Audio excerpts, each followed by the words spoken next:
Yo cuy, balik lagi sama gua nih dengan pembahasan manga yandere yang kalian ini pada suka. Agak aneh juga ya views gua cuy. Tapi nggak apa-apa, kalau rame mah gua semangat bahasnya. Kalau kalian ngerasa suara gue ini tiba-tiba beda dari video sebelumnya ya kan, karena kemarin gua lagi belum fit aja gitu cuy. Tapi ya itu nggak penting, yang penting kita lanjut pembahasannya. Manga yang berjudul Tatsumi ga Harasan no Aoi Kara wa Nigera Renai. So langsung aja mayan manga yandere. Kemarin nyeritain Mondo yang penderitaannya belum selesai gitu cuy. Dan udah gua bilang kemarin kalau siksaan dari Midori itu dari segi mental. Yang sebelumnya ia itu dibantu buat buang air sama Midori. Kini saat Midori gak ada bersama Mondo, ia harus dipasangi popok cuy. Waduh. Dengan Midori bilang, tanpa aku kau tidak akan bisa apa-apa lagi. Mondo bener-bener udah muak cuy dan ingin keluar dari tempat ini. Cuma apa yang bisa ia lakukan? Meminta bantuan sama gadis lain, sepertinya itu sia-sia. Dan Mondo bener-bener putus asa sama apa yang ia alami. Tiba-tiba ada suara meja makanan yang mendekati kamarnya cuy. Ternyata itu adalah Aoi yang membawakan makanan untuk si Mondo. Saat masuki kamarnya ya kan, Mondo ini sedikit terkejut dengan kedatangan Aoi cuy. Dan Aoi juga bersyukur gitu.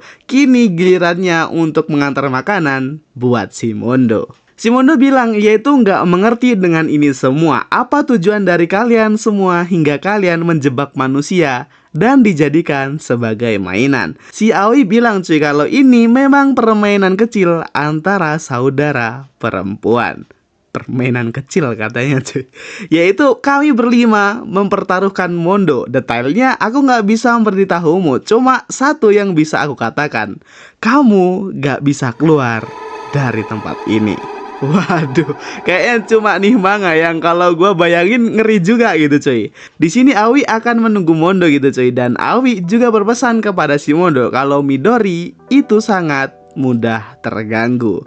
Kini Mondo berpikir tentang apa maksud dari perkataan dari Aoi cuy. Gak lama setelah itu Midori datang ke kamar si Mondo. Sekali lagi Mondo mencoba bertanya ke Midori kenapa dia melakukan hal ini kepada dirinya.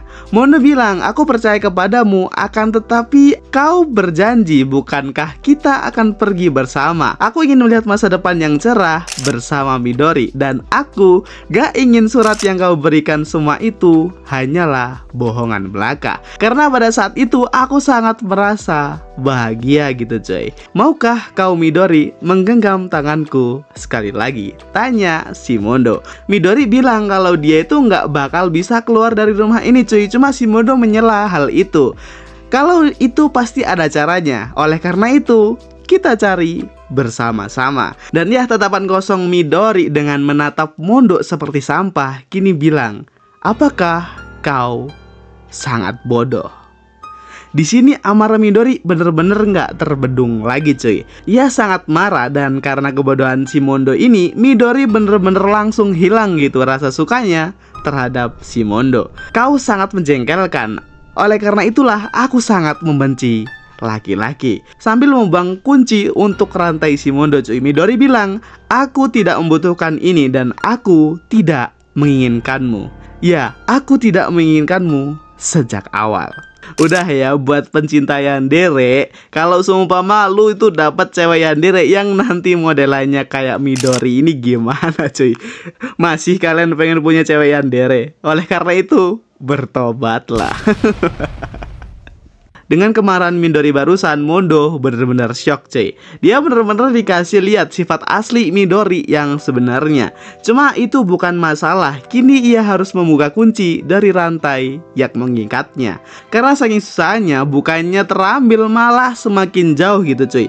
Dan entah dari mana ada seorang gadis lagi yang mengambil kuncinya.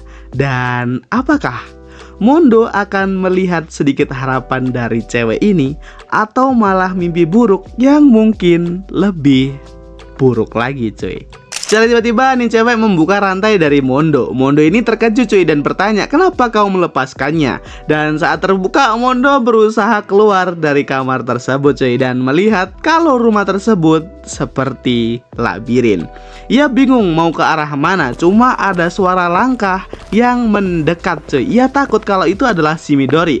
Cuma ia dibantu sama cewek yang baru ia temui sebelumnya, yang menunjukkan arah jalan yang harusnya dituju oleh si Mondo. Nama cewek tersebut adalah Kou cuy, atau mungkin gua nyebutnya Kou-chan aja. Ia berjanji akan membawa Mondo ke tempat yang bagus.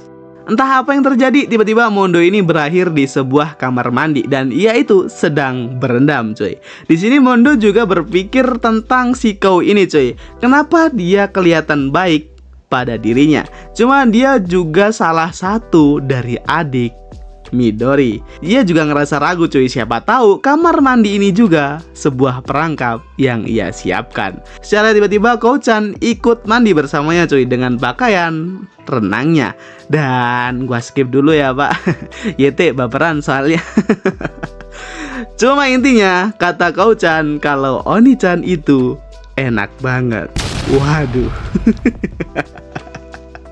Saat selesai mandi, di sini Mondo bilang ke si Kou-chan cuy, apakah Kou-chan akan membantuku? Aku tahu kalau Kou-chan juga ikut dalam game ini. Cuma menghabiskan waktu tanpa kebebasan, aku sangat tidak tahan.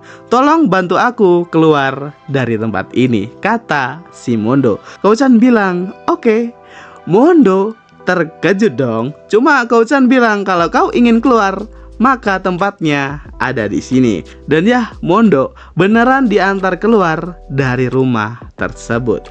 Dia nggak percaya kalau dia itu ada di luar cuy. Dengan air mata yang mulai keluar, Mondo bener-bener bahagia dan berterima kasih sama si Kou-chan.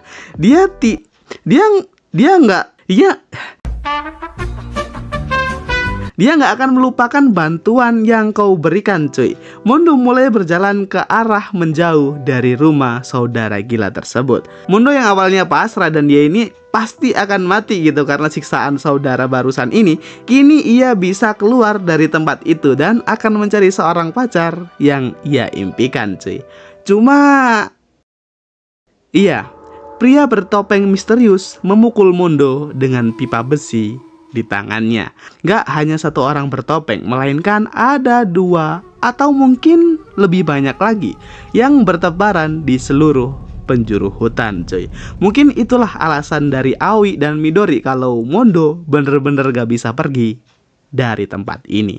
Mondo diseret oleh pria misterius tersebut dan saat bertemu oleh Kou-chan, ia bilang kalau itu lebih cepat dari perkiraannya. Kou-chan bertanya, apakah kau baik-baik saja? Si Mondo dengan muka marahnya, ia bilang, kau tahu ini semua akan terjadi. Oleh karena itu, kau membiarkan aku untuk melakukan semua ini, bukan? Lalu Kou-chan bilang, tentu saja dengan wajah seremnya. Dan ya, Kou-chan juga seorang cewek yandere seperti saudaranya yang lain cuy. Ia sangat puas lihat muka Mondo yang awalnya itu dia berbinar penuh cahaya, kini dipenuhi dengan keputusasaan. Kou-chan bilang, aku suka Oni-chan yang bodoh.